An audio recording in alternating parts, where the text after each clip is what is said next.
ইহুদা ত্যাগের পরে, ইন্তেকালের পরে সেই স্থানটা দখল করেছে ডক্টর আল্লামা মিজানুর রহমান সাহেব। নতুন একজন মানুষের ওয়াজে দিনের বেলা দেখ, দুপুরে দেখ, আসর পরে দেখ, এশার পরে দেখ, লক্ষ লক্ষ মানুষ হয়, এটা আল্লাহ রহমত ছাড়া কিছু নয়।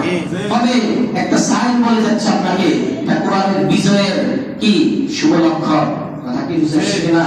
কারণ একসময় মানুষ বিভিন্ন ফাওয়া গান শুনতো, বিভিন্ন কাওয়ালি শুনতো, বিভিন্ন কিচ্ছা কাহিনী শুনতো। এখন আর ওয়াজের মধ্যে কিচ্ছা কাহিনী শুনে না, এখন মানুষ কোরআন হাদিসের কথা শুনতে চায়। এই মন মানসিকতা এখন বাংলাদেশের মানুষের তৈরি হয়েছে।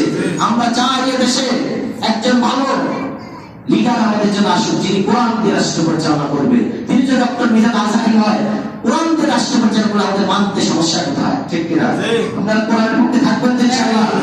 আমরা ব্যক্তির পূজা করি না, আমাদের একমাত্র পূজনীয় বিষয় হচ্ছে মানার বিষয় হচ্ছে আল্লাহ।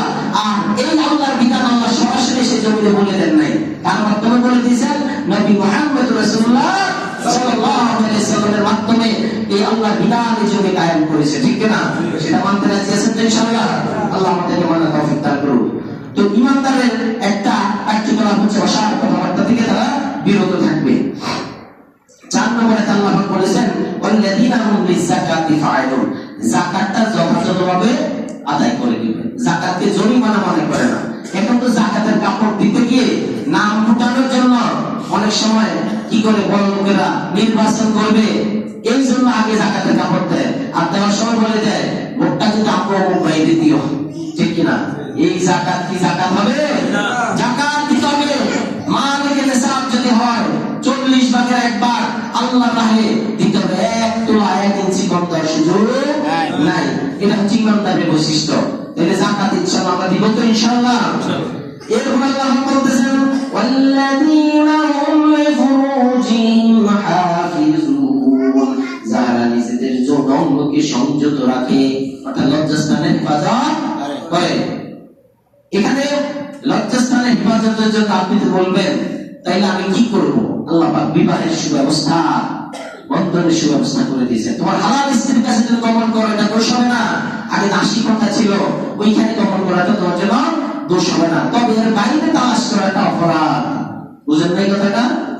এর বাইরে বিদেশে সফরে গেলেন, এখন স্ত্রী নাই, যা মন চায় তা করলেন, করা যাবে? এখানে আল্লাহ পাক বলছেন, আল্লাহ পাক বলতেছেন ইল্লা আলা আজওয়াজিহিম আও মা মালাকাত আইমানুহুম ফাইন্নাহুম গায়রু মালুমিন। নিজেদের পত্নীদের কাছে যাওয়াটা দোষ না, অধিবস্তদের কাছে, দাসীগণ তাদের কাছে যাওয়া দোষ না। এখন অবশ্য দাসী কথা কি চল নাই, কথা কি বুঝেছিস কিনা? ওই সময় ছিল। এর আল্লাহ বলে দিয়েছেন 7 নম্বর আয়াতের মধ্যে ফামান ইবতাগা ওয়ারাআ যালিকা ফাউলাইকা হুমুল আদুন।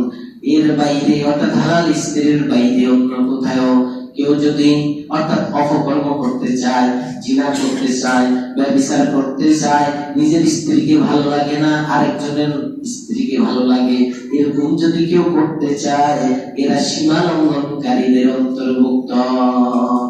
এই প্রথা থেকে বেরিয়ে আসা একমাত্র মাধ্যম হচ্ছে পর্দা করা। কি করা? পর্দা যদি থাকে ভাই, তাইলে এই জিনা ব্যভিচার কমবে না বাড়বে? কমবে। কিন্তু পর্দা বিধান যদি চালু না হয়, হাজার চেষ্টা করো ইফতিজিং বন্ধ হবে না। কেননা আপনি আগুন জ্বলন্ত আগুনের মধ্যে মোমবাতি দিয়ে বলবেন মোমবাতি তুমি কইলো না, তোমার ধর্ম লাগে, তোমার দোহাই লাগে, এভাবে যদি মোমবাতিকে বসেন আর খালি দোয়া করতে থাকে যে আল্লাহ মোমবাতি যেন না গলে, আল্লাহ মোমবাতিটা যেন না গলে, বলবে কি? কথা বলেন, মোমবাতি গলবে না? গলে যাবে। সমস্ত হাজিরিন, আমাদের মায়েদেরকে, বোনদেরকে, মেয়েদেরকে পর্দার ভিতর রাখা এটা আল্লাহর বিধান, আমার কথা নয়। কথা কি বুঝাচ্ছি না? পর্দায় যদি রাখেন তাহলে কি অবশ্যই আপনি সেফ সিকিউরিটির মধ্যে রইলেন। কিন্তু আপনি কি করলেন? পর্দার বাইরে ছেড়ে দিলেন, আর ইফতিজিং এর বিরুদ্ধে আপনি কি করলেন? মামলা করলেন। ইফতিজিং না হয় এই জন্য সভা সেমিনার করলে বন্ধ হবে? কোশ্চিকালা বন্ধ হবে না। অতএব ইফতিজিং বন্ধ করতে হলে, নারীদের চরিত্র হেফাজত করতে হলে, আমাদের সমাজকে কলুষমুক্ত রাখতে হলে, যুবকদের চরিত্র হেফাজত করতে হলে আমাদের অবশ্যই পর্দার বিধানের কাছে আসতে হবে। এটা আমার কথা নয়, মহান আল্লাহ তাআলার কথা, ঠিক নয় কি? সম্মানিত হাজিরিন, এরপর আল্লাহ পাক বলে দিলেন ওয়াল্লাযীনা হুম লিআমানাতিহিম ওয়া আহদিহিম রাউন, যারা নিজেদের আমানত রক্ষা করে। আমানত অনেক কিছু আসে। আপনি একটা সম্পদ রাখলে এটা আমানত, আপনি একটা চাকরি করেন যে পদ অনুযায়ী কাজগুলি করা এটা আমানত, যৌবনটা আপনার আমানত, চোখ আপনার আমানত, এই জিহ্বাটা আপনার আমানত। একজন বৃদ্ধ মিথ্যা সাক্ষী দিয়েছেন 100 টাকার জন্য, 500 টাকার জন্য, আপনি আমানত নষ্ট করেন নাই?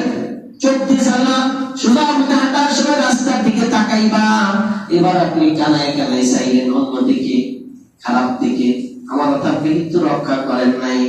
আল্লাহ পাকের কাছে ওয়াদা তো আমরা দিয়েছি, আল্লাহর বিধান ইমান ওয়ালাস্তু বিরাব্বিকুল আলা, আমি কি তোমাদের প্রভু, কিন্তু আমরা তো সেখানে আমরা ওয়াদা দিয়েছিলাম, কিন্তু এখন তো আমরা মানি না, ঠিক কিনা? তাহলে আমাদের আমানত কি রক্ষা করেছে নাকি? আমরা মনে করি শুধু কারোর কাছে কেউ সম্পদ রাখলো এটা না ভাঙাটাই আমানত না।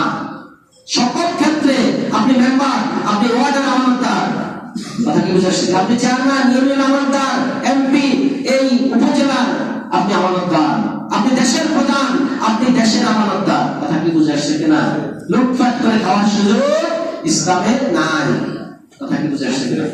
সকল ক্ষেত্রে আমানত রক্ষা করতে হবে, এটাই ইমানদারের কোয়ালিটি। এরপর আল্লাহ পাক বলতেছেন ওয়াল্লাযীনা হুম আলা সালাওয়াতিহিম ইউহাফিজুন, এবং যারা নিজেদের সালাত সমূহে যত্নবান থাকে, যত্নবান হয়, অর্থাৎ নামাজ পড়ে। অনেক লোক যোহরেরটা আসর রাখে, আসরেরটা মাগরিব রাখে, ফজরটা বেলা ওঠার পরে, ঠিক কিনা?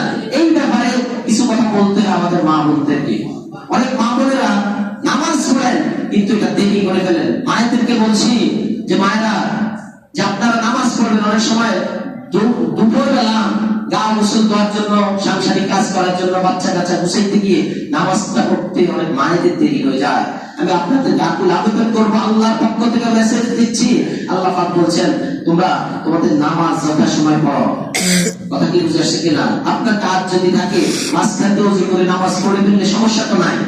অনেক মায়ের এটা করে, কিন্তু যারা করেন না তাদেরকে বলবো যে মা আপনাকে ইন্তেকাল করতে হবে, বোন আপনাকে তো অবশ্যই ইন্তেকাল করতে হবে।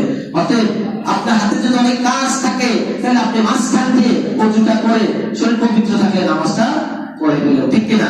এটা ইনশাআল্লাহ আমরা বাড়িতে আমার মাদেরকে বলবো, বোনদেরকে বলবো, মেয়েদেরকে বলবো, পারবো না ইনশাআল্লাহ। তাহলে যথাসময়ে নামাজ পড়বে, নামাজের হেফাজত করবে। হেফাজতের আরেকটা উদাহরণ দিতে পারি, আপনার ঘরে একটা দা ও পিতাও আছে, যেখানে খুশি সেখানে রাখলেন, এটা বাচ্চার পা কাটা যেতে পারে, আপনার পাটা হচ্ছে কাটা যেতে পারে।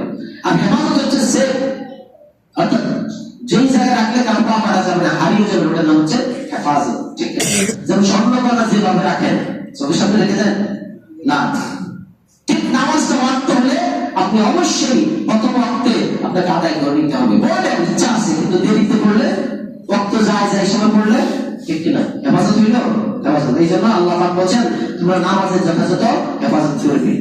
এরপর আল্লাহ পাক বলছেন এই গুণগুলি বলার পরে রব্বুল আলামিন বলছেন উলাইকা হুমুল ওয়ারিসুন, এরা হচ্ছে উত্তরাধিকারী। ওয়ারিস, ওয়ারিস বুঝেন তো? মালিক। কিসের মালিক? পরবর্তী আয়াতে আল্লাহ বলছেন, শুনতে চান কিসের মালিক? এই কাজগুলি যারা করবে, কাজগুলি আমি আরেকবার শুধু বাংলায় বলে এরপরে কিসের মালিক আল্লাহর কথা শুনে দিব ইনশাআল্লাহ। আল্লাহ পাক বলছেন যারা কি করে অসার কার্যকলাপ থেকে নিজেকে বিরত রাখে, এর আগে বলছেন নিজেদের নামাজটা বিনয়ের সাথে পড়ে। কয়টা গেল মনে রাখেন? 2টা। যাকাতকে যথাযথভাবে আদায় করে দেয় 3টা। লজ্জাস্থানে হেফাজত করে 4টা। এরপরে এর বাইরে অন্য কিছু না তালাশ করা, মানে লজ্জাস্থানে হেফাজত করতে যায় জিনা ব্যবস্থার জন্য না যাওয়া, তাহলে কি এখানে 4টা করতে পারি, 5টা করতে পারি। এরপরে আমানতের রক্ষা করা, যদি আমরা 4টা ধরি তাহলে এখানে একটা 5টা। যথাসময়ে নিজেদের নামাজ হেফাজত করা, এই 6টা। আর যদি অন্যায় জিনা ব্যবসার থেকে দূরে থেকে এটাকে ধরি তাহলে 7টা।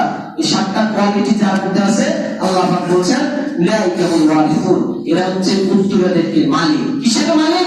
আল্লাহ পাক এবার 11 নম্বর আয়াতে বলছেন সূরা আল-মুমিনুনের মধ্যে 18 বার আল্লাযীনা ইয়ারিসুনাল ফিরদাউস, এরা হচ্ছে ফিরদাউসের মালিক, জান্নাতুল ফেরদাউসের মালিক, সর্বোত্তম জান্নাতের নাম কি?